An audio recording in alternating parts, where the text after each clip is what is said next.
hope you're ready for my kitchen to do. Today we're going to make cornbread dressing. Thanksgiving cornbread dressing. Now, don't expect anything fabulous here. I'm giving you the same recipe my mother used years ago. Now figure it this way. My mother lived on a farm. It was a big farm. She did a lot of cooking because she had a lot of sisters and brothers. When she married, she raised 9 of 13 kids. A lot more cooking. There was no eating out. In fact, we didn't have restaurants, fast food restaurants back then anyway. We sat around the table when we ate a meal. There was no taking it in front of a TV. There wasn't a TV. The only thing we had was a little radio sitting on the Hoosier cabinet. It was about, 6 by 9 inches. I can't remember exactly the brand was, but I had gotten that little radio through a contest. Wasn't really a contest. If you saved enough Blue Horse wrappers,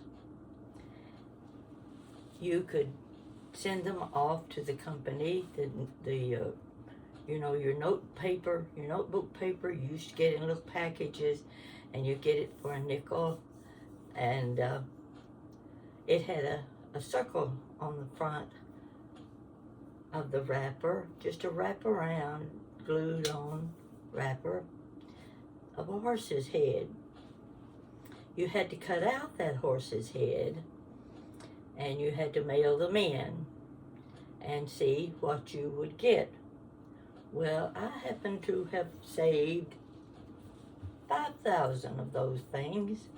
Now, don't think for a minute I bought 5,000 packages of notebook paper. I didn't. I asked all of my friends at school and neighbors and anybody that bought notebook paper, please give me your wrapper. So they did. I sent off before I sent the wrappers, it said you have to cut out the horse's head. Well, the horse's head was in a oval about that big. So I had to cut around those. My mother got so tired of walking in the kitchen and finding wrappers all over the floor where I'd been cutting out those horses' head. But eventually my gift came, and it was the little radio, table radio. That's what we listened to during the news. My dad listened to Gabriel Heater and Lowell Thomas every night at 6 o'clock. Their news was the important news. It was world news. And we couldn't say a word. When we wanted them to pass the mashed potatoes, we pointed, because Daddy goes, shh, shh, don't interrupt the news. So we just point to whichever vegetable on the table we wanted, and the sister or brother would pass it on to you. Anyway, don't know why I threw that in, but I think it was to indicate how much cooking my mother had done through the years. Now consider the fact that she lived to be 101. That tells you, after having raised 9 of 13 children, the woman knew how to cook. But it was her way. I mean, there was nothing fancy about our meals. For one thing, we couldn't afford fancy foods. But when it came to Thanksgiving and Christmas, Mama had the chicken and dumpling, she had the stewed hen, and she made the cornbread dressing. Now, I'm making this as close to what I remember. And it's not a fancy recipe, as I said, but it's my favorite recipe. It's a basic cornbread dressing. And you can add anything you want to it. You may have your own ideas of what you like in your dressing. I'm always hearing about, oh, we had oyster dressing. Well, don't say the word oyster in front of me, because I'm not going to eat it. I'm not eating anything that's got oysters in it. So you can just forget the idea of feeding me the best dressing with oysters in it. I'm not going to eat it. Mine is the plain, down-home recipe. So we're going to get started. Now, I've done a little bit of preparation, but what I want to show you is I've got 4 slices of light bread here. I'm going to turn my camera a little bit so you can see what I'm doing. I think you're going to see it. Got to turn a little more, I think. No, that's got it. Okay. This is my Rowlett toaster right here. My famous Rowlett toaster. My mother's maiden name. I'm putting 4 slices of white bread in this toaster. And I'm turning it up to 2, let's see, about 2.5. I'm going to toast that bread. This is why. I've already toasted about 3/4 of a loaf of bread. And turn back around a little here. And this is what it looks like. I broke it up. After I toasted about 12 slices, this is what I got. And you know, there's something funny about just plain light bread. How different it tastes when you have toasted it. It changes flavor completely. And I just love a piece of toast. So I'm going to dump this into my pan there. That's step number 1. And I'm waiting for the 4 pieces of bread to toast. While I do that, I've already got my broth. Turn again so you can see what I'm doing. Going over to the stove and gotta move my dish. I've already stewed some chicken. These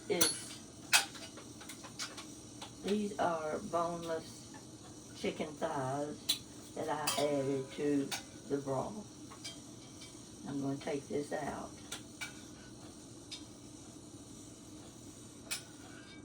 Because we're using this broth for the dressing. And you can use the chicken or anything you want to. You can fix chicken noodle soup, whatever. So, let's see, get a little cover here here we go. See these little plastic things? Wouldn't be without them. I never can find the lid to my plastic container. This is the next best thing. I've got them tucked down in this big celery dish. I just shove them down in there. And when I need one, it's right here at the back of the sink where I can get it. So I'm covering this little dish so I can use this chicken for something else. If I can get it, they've got one too small. I think we can get it on there.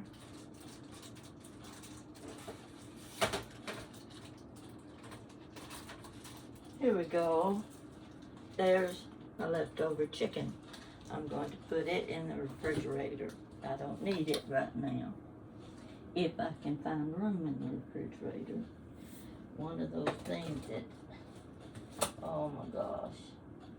Don't think it's going to fall out. Okay. Now, I'll just put the lid back on the pot. It's got my broth in it. Now let's see. I think, yeah, well, this is a very light toast, but that's okay. You don't want it too dark. I just hate when it gets too dark and kind of burned. Now here's what I do. This is so simple.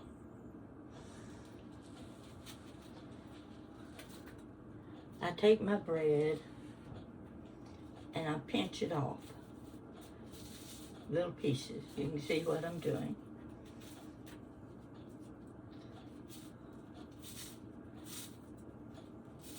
I do 2 at a time. Takes not quite as long. Now you can see what I'm doing. This is what you're going to do. And I use as much of this as I do Pepperidge Farm Classic Cornbread Stuffing Mix. I don't get the packages that have the herbs and spices and those little cubes. There's something about those little cubes that doesn't work right for me because I tried them once and they don't soak up the broth enough. They stay kind of tough. So I decided I didn't like the cubed. Some of it is wheat bread and I don't know what else. But you can get about 4 or 5 different kinds, and I go with the classic cornbread stuffing mix. That's the only one I buy. And I think you're always safe if you do that. Because when you don't like the other one, you're out of luck. You've already made your dressing. Okay, I've got a lot of this bread in here, as you can see. Now, okay, over here, see this big old jar? Great big jar. Let's see. That is my Pepperidge Farm. This isn't going to work. I'm cut too big. I'll have to get me a big spoon. There we go. I'll get me a big spoon and do this. And I'm going to put about 3. Let's do it this way. I'm going to put about 3 cups. We'll see if that's going to work out right.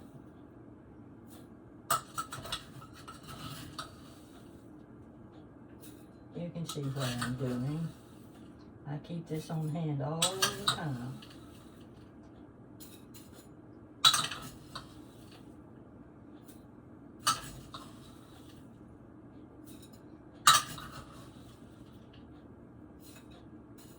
Yeah, we need a little more.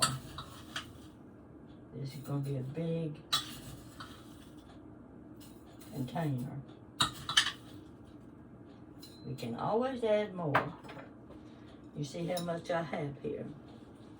This cornbread stuffing mix, Pepperidge Farm, and it goes right in there. Now that's ready. I'm going to keep my broth on. I'm going to take the lid off because I've got broth in my iron-stone pot. Come on now, we gotta get it. Woo! Hold on, I'll be with you.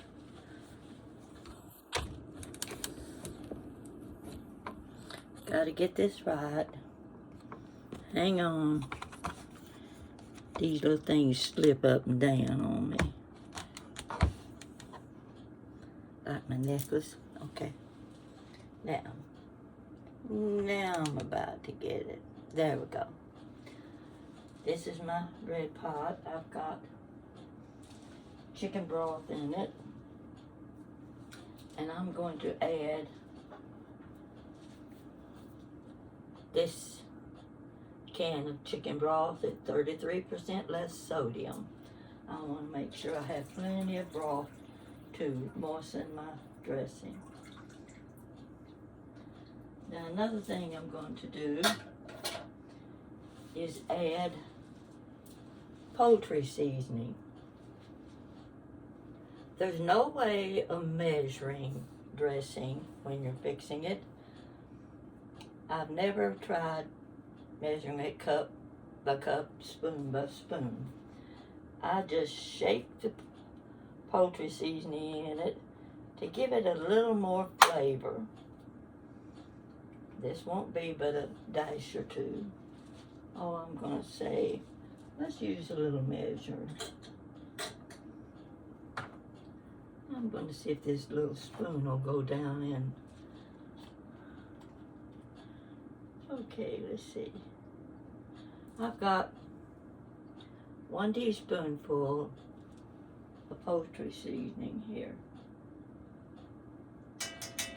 And I think that's going to do it.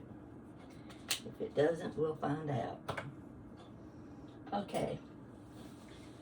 It's already been salted. And it's got pepper in it. Those are the only 3 spices. Salt, pepper, and poultry seasoning. Now I'm going to turn it on. Get it on a little above medium so that it will get hot, because what I'm going to do now, I'm going to put my crumbs aside. Put this aside. And I'll get out my onion. Now I've already chopped up part of my onion in this little thing. These things work for some people, they don't work for me. This is my onion chopper. And by the time I get the onion ready, get it sliced, whatever, I can do it by hand. So I've already got, I had half an onion, and that's what I chopped in this. I'm going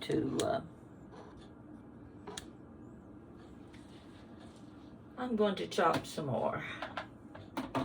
Put this aside. I don't have much space, as you can see.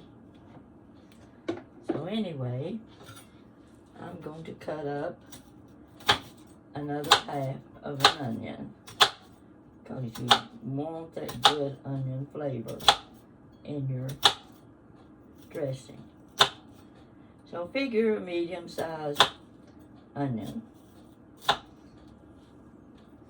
And you see what I'm doing? Yeah, I hope you can. It's awfully hard when you can't work your camera at the same time you're working. But you can see what I'm doing here. Getting my onion ready.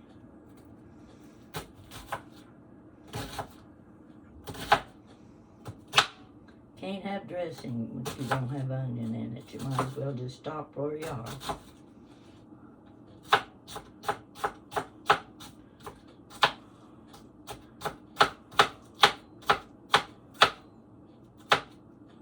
That's gonna do it, I think.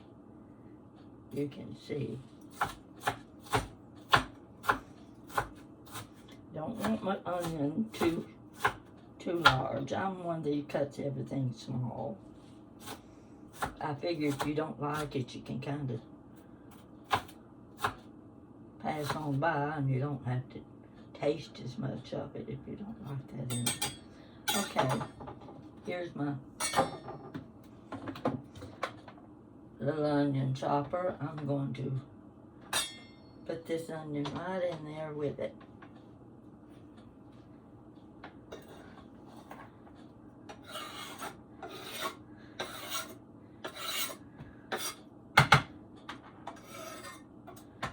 Okay, I'm going to set this aside for a few minutes. Now we're going to do the celery. Now I'm going to show you how I do the celery. Let's see if I got this low enough that you can see it.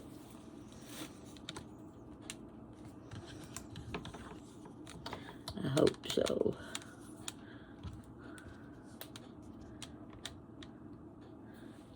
Okay, we'll see if that works. Now I'm going to take my sausage. Now I've already rinsed this off real good. And what I do, I don't go rib by rib by rib. I just take the whole thing and I cut. See how much you get when you cut them all at once.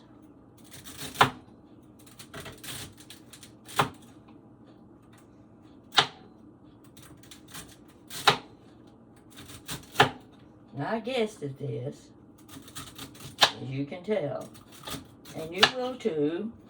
You're used to cooking, you're used to guessing at how much of anything to use.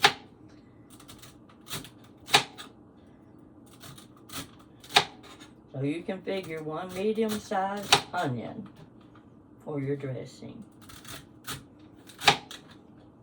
Now, I'm going to chop this up a little more. I don't like big hunks of celery. You can see what a good chopper I am. I've already had the experience of nearly cutting off my thumb. Cut the end of my forefinger off. It's still there, but it got glued back together. You didn't know you could do that, did you? Instead of trying to wrap band-aids around it and all that stuff, you just put your medication on and put that airplane with what we call airplane glue. And that holds it together till it heals. And that's what I did. I'll show you my little end of my finger. You can't even tell. You can't tell where there's a scar all the way around, right across there. Cut it almost to the fingernail. That was a scary situation, and we don't want to discuss that anymore. Here's my celery. It goes in this bowl. I want you to be able to see how much I'm using because it's not being measured. All right. Get my celery back in the bag. Put it back in the refrigerator in a minute. Okay. You see how much celery I've got? I'd say that's probably 2/3 of a cup. You might want a full cup because you're going to probably be making for a big family. I'm just making this to show you how. And somebody's got to eat it, and I can guarantee you I won't pass it up. So, there's my celery. I've got my broth on. I've got to turn it up so that I want it to simmer. You can tell what an expert I am at camera work. Still not ready. I got the lid. There's the pot I want. Here's the celery. No, I don't want to put the celery in. Yes, I do want to put the celery in. Couldn't decide whether to put it in now or later because I want it to simmer about 5 minutes. I don't want it to get real soft. Just a little bit. Now I'm going to put the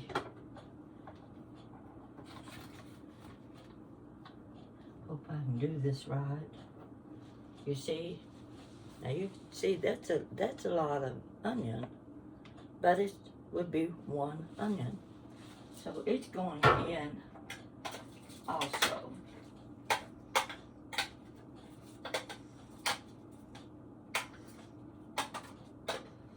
this is where you get your flavor.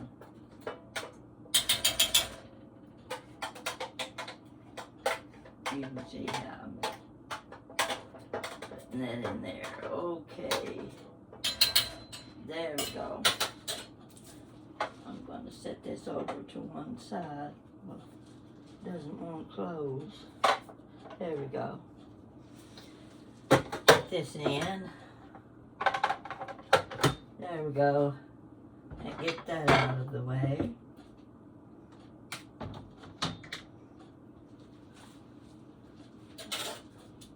Now,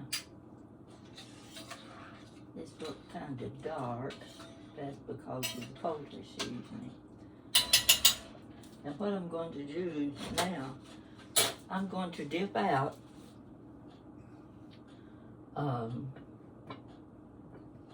let's see how I want to do this. I haven't put my cornbread in yet. What do I do with it? Oh, here it is.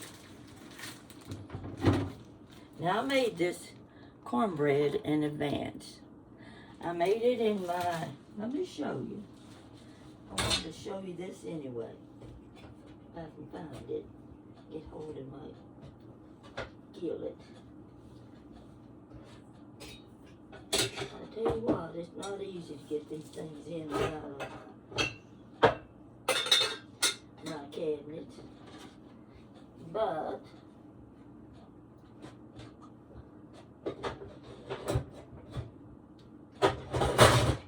what in the world's wrong? I can't find my big skillet. I'll just show you my little one.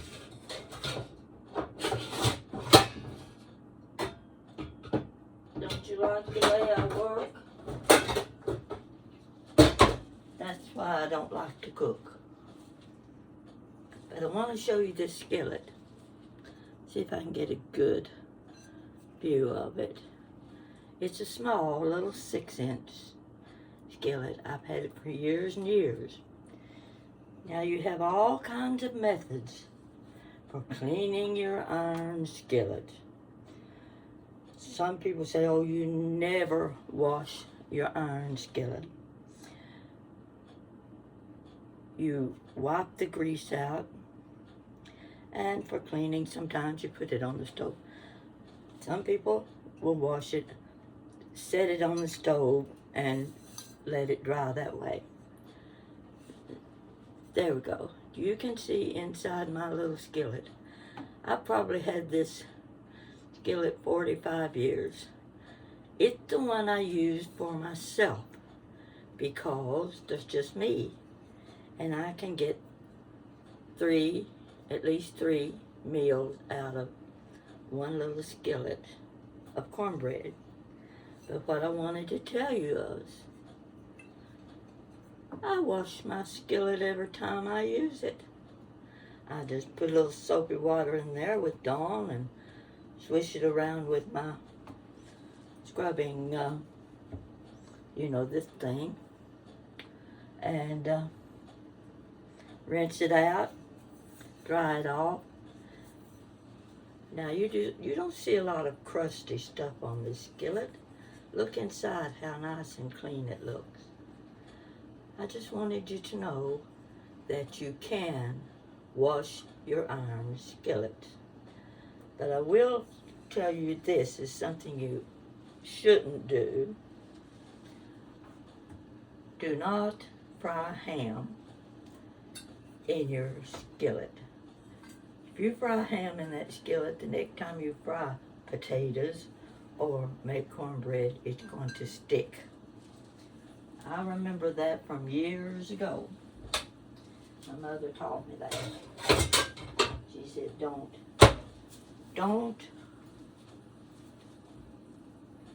put ham in your iron skillet. So that's lesson number 1 today. Now,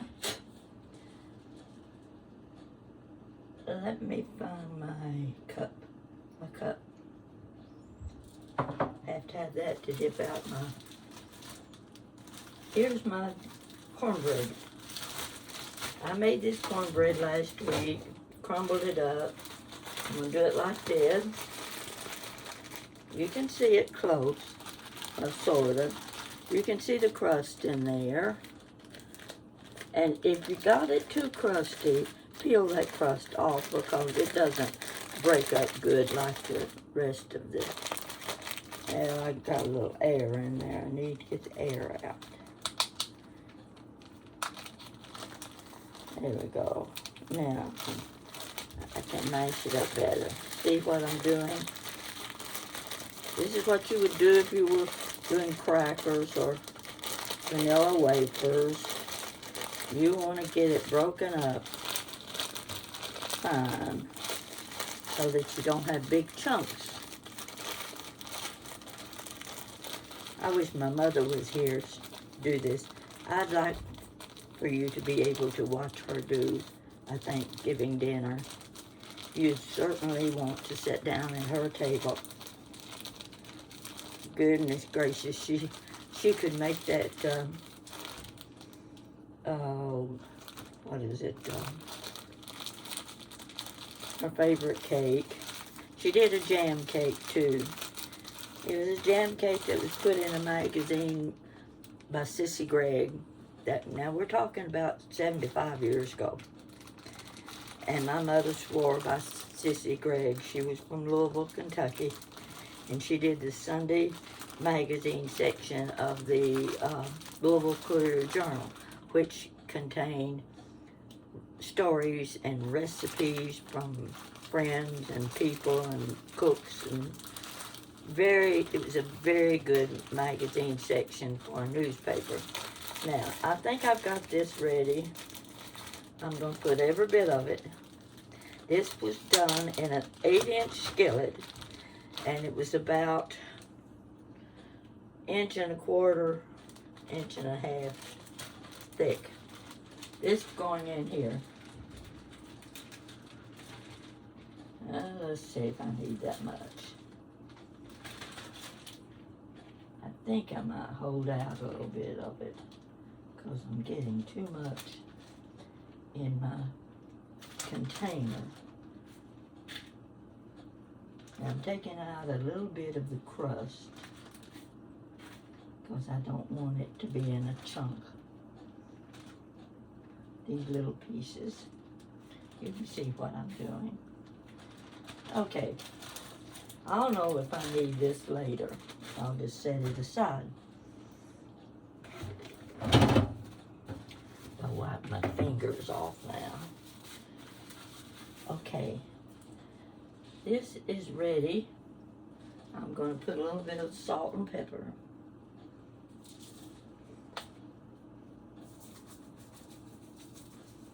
Not too much.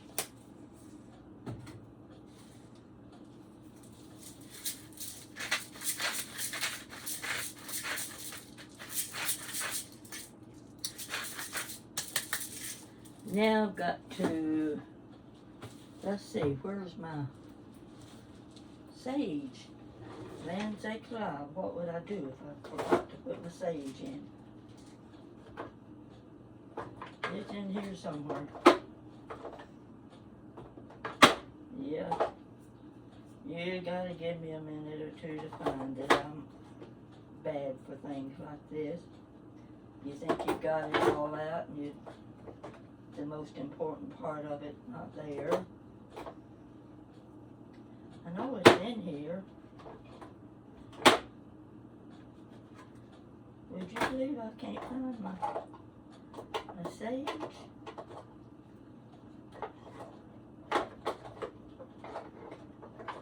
There it is. The last one I pulled out. I cannot tell you exactly how much sage to put. You have to test it. I'm going to start with about, there's 1 teaspoon.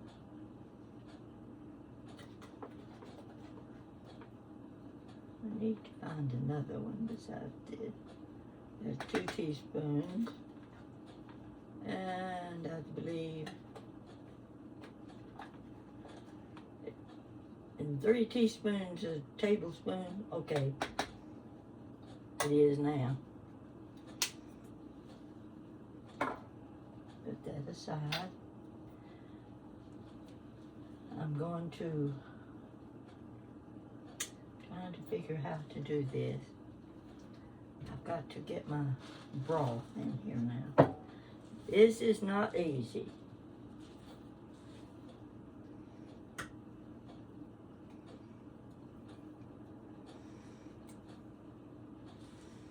I'm going to do this.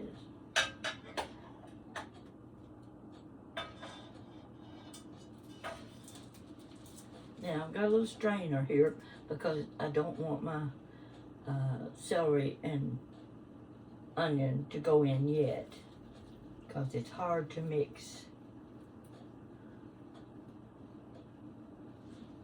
I've got to get enough broth. Now there's something I want to tell you. What was it?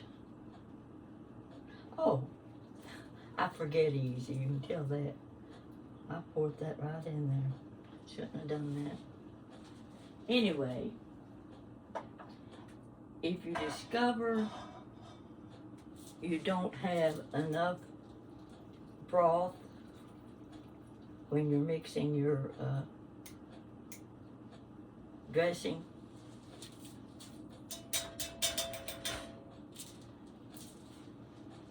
just heat some water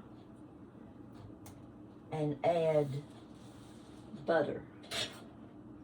Add butter to it, and that will help. Now, this is full, and it's not going to be easy for me to stir up. I have to keep adding a little more broth, and I think I'm going to have more than I've got in the pot, which means I'm going to get out a container of chicken broth that I bought at Kroger.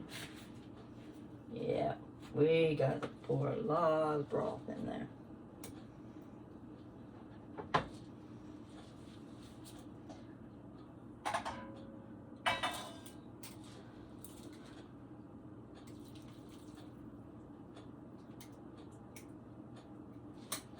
I'm going to get out another container of chicken broth. You never know when you're going to need it. This just means I've got to turn the heat up and get it. You can't see what I'm doing, but I'm just pouring extra broth into my iron stone kettle. Gonna need another one. Always buy 2 containers, 2 quarts.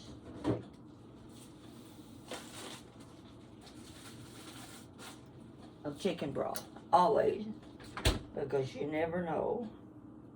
Let's see what this one is. Yeah, chicken broth too. So I'm going to try to get it open. I keep this on hand all the time.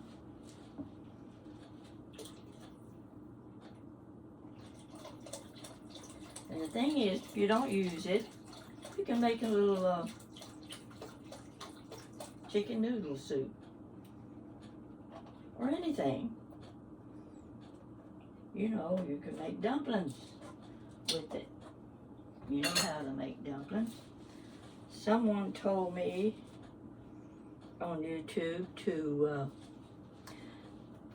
buy the 3 cans of biscuits, the value size.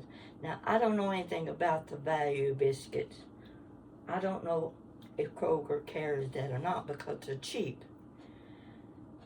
And this person said they make better dumplings than Grand's or the other Pillsbury, what have you. So keep that in mind when you're shopping and see if you can find the value package of biscuits. I'm going to look myself because I want to find out if this person is right. And I'm sure they are, or they wouldn't have told me that. Okay. All right.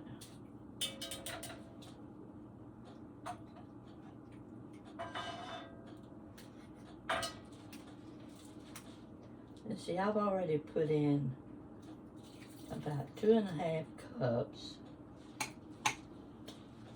of broth.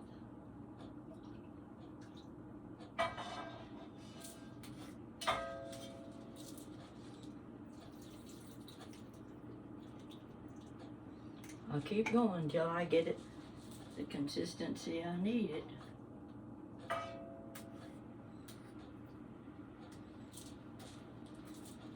So far I haven't put a drop on the floor.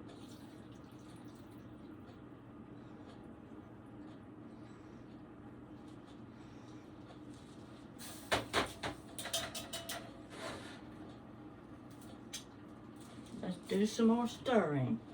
Now you can do this in your KitchenAid mixer if you want to, but I like to do it this way. I don't know why, I just do. When I get everything together, I get it all where I can make it into like be kind of like making a meatloaf, you know, you gotta have it together. And this is gonna be baked. This doesn't go in the turkey, never. Oh, here we go. I can't smell it yet, but I'm going to see how it tastes in a minute. I want you to see what I'm doing. You have to have it moist enough to be able to mix it good. And your hand gets a little bit tired, so expect that. But if you're lazy,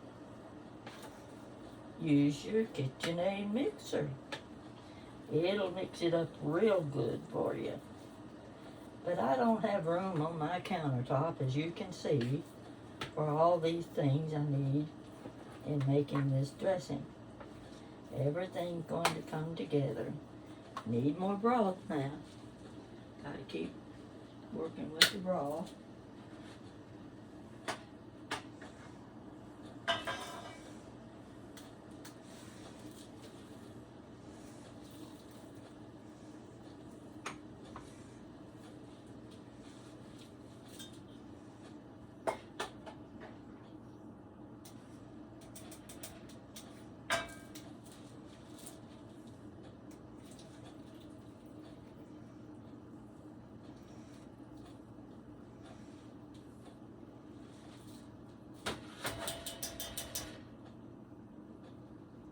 All right, let's stir a little bit more. Now this sort of thing takes time. You've got to give it time. So if you get tired of watching, just watch half of it and come back and watch the other half later. That'll take care of it for you. I think I've got it just about right so that everything mixes good. Let's see.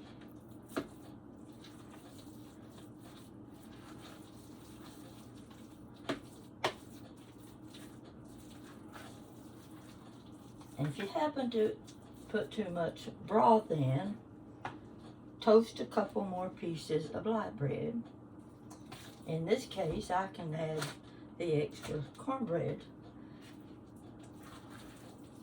Now, I'm going to try to get this blended good so that you can see how it's coming together. And I think I've got it right here. This appears to be about 3.5, 4 cups of broth. So that's what I would call, yeah, you're going to need 2 containers of chicken broth, unless you make your own. And that's always the best idea, if you can make your own. I think I've about got it together.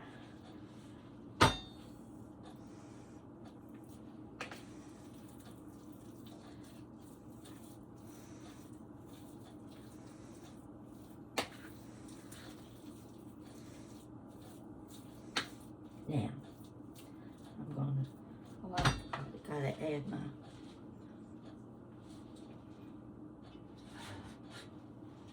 got to add celery and onions.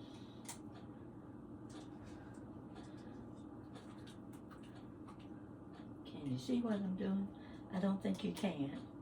Well, it'll just take me a minute so you can run to the bathroom while I'm doing this.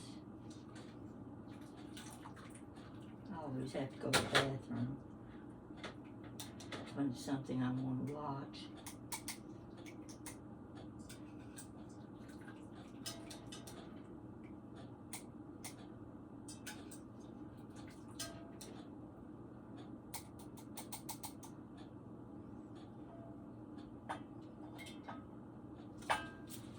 This is a full cup of where I simmered celery and onion. It's full. It's not the measuring cup, but you can see it's a mug. And it'll do. And there it goes.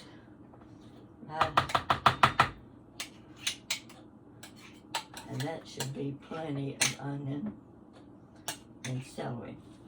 And of course I like an onion that has a little bit of a bite to it. Sometimes I just think something's happened in the onion world. It doesn't taste like it used to.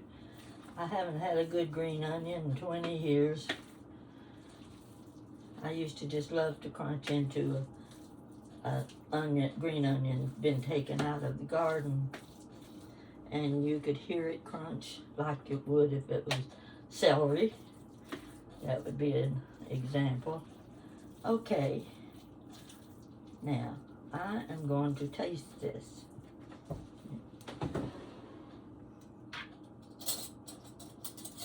Let's see what it tastes like.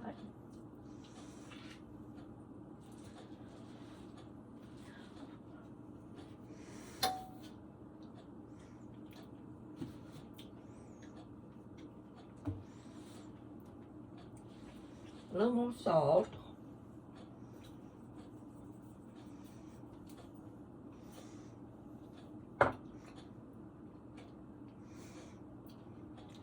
And I'm not sure about the sage. I'm going to see if I have another one. Well, I've got spices all over the kitchen. See if I can find one over here.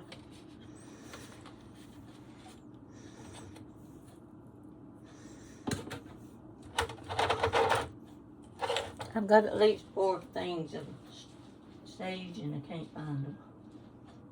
Does that happen to you?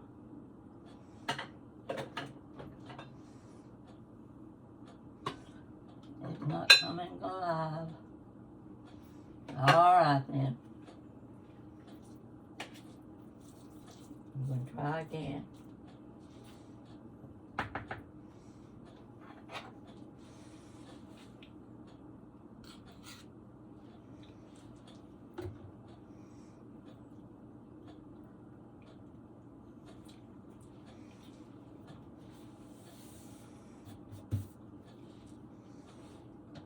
Not bad.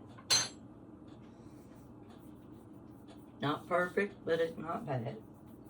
And next thing we do,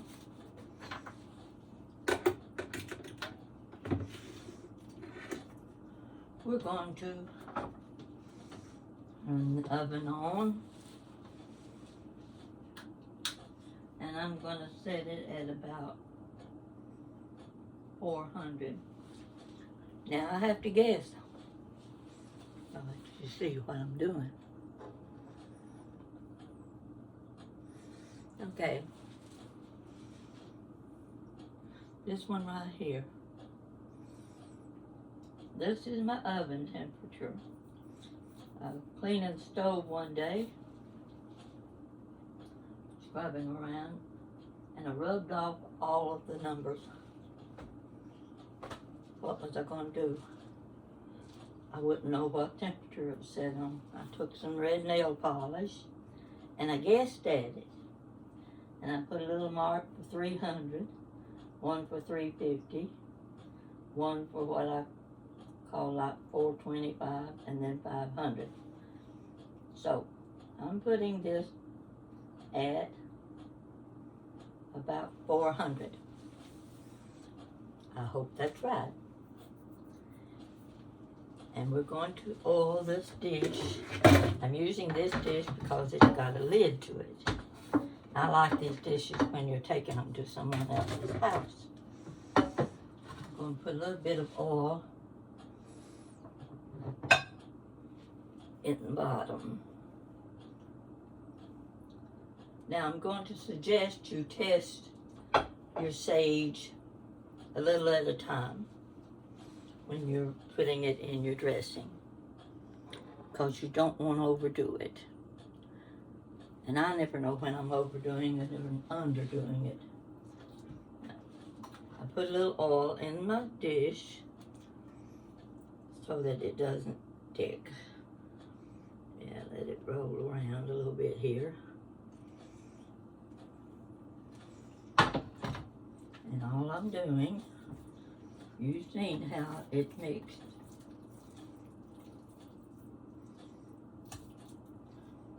I need 2 pans.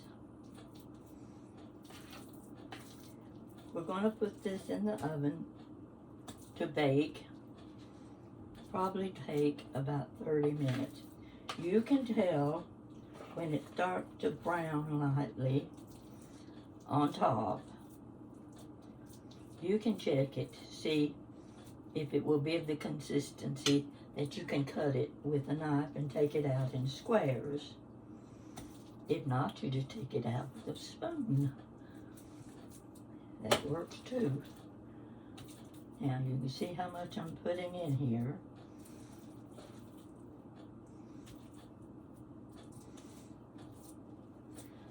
I like mine to be, let me see how thick I've got this here.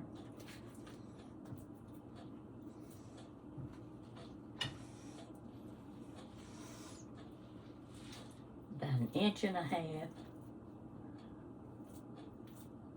to 2 inches. No more than 2 inches, because it'll be too thick to be able to, it'll be spongy.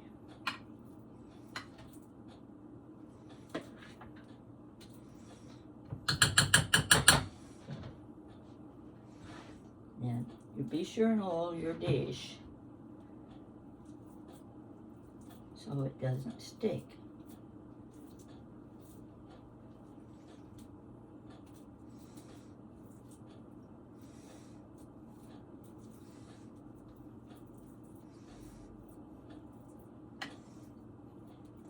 Now, I want to show you. See this? See how high it is on the dish? This is what it looks like. I'll get up close here. Just kind of smooth it out a little bit on top. Moved a little bit because of the oil in the bottom. Set it at 375 or 400.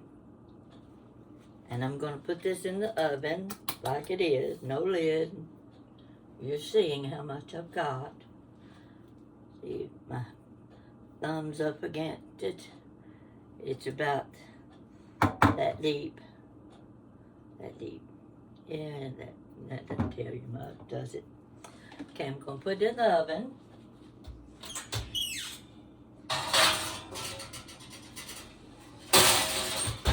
And I'm going to let it bake. I'll check it in about 20 minutes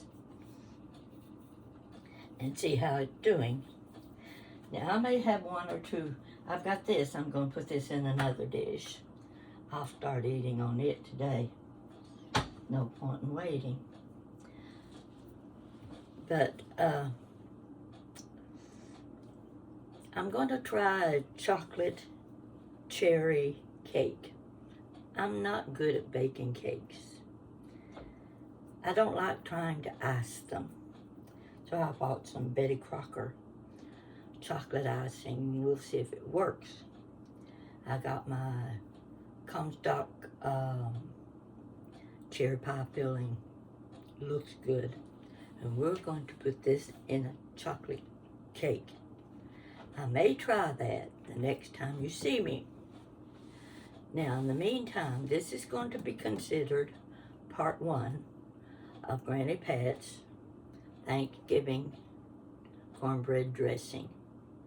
Part 1, because we want to see what it's like when it comes out of the oven. We want to know what it tastes like when it comes out of the oven. I'll tell you if I approve, if it needs help, or if it's perfect. And of course, if it's perfect, I'll definitely tell you. So, I'm glad you're with me today.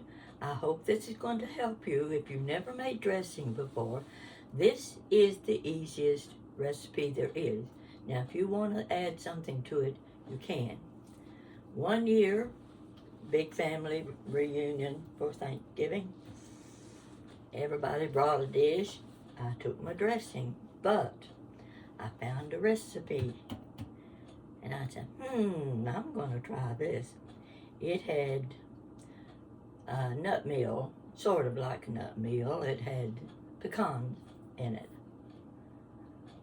When the dinner was over, I was standing in the kitchen with my sister, and she pointed to this big pan that had about 1/4 removed from it. And she said, "What is that?" I said, "That's my cornbread dressing." She said, "Oh, I thought it was brownies."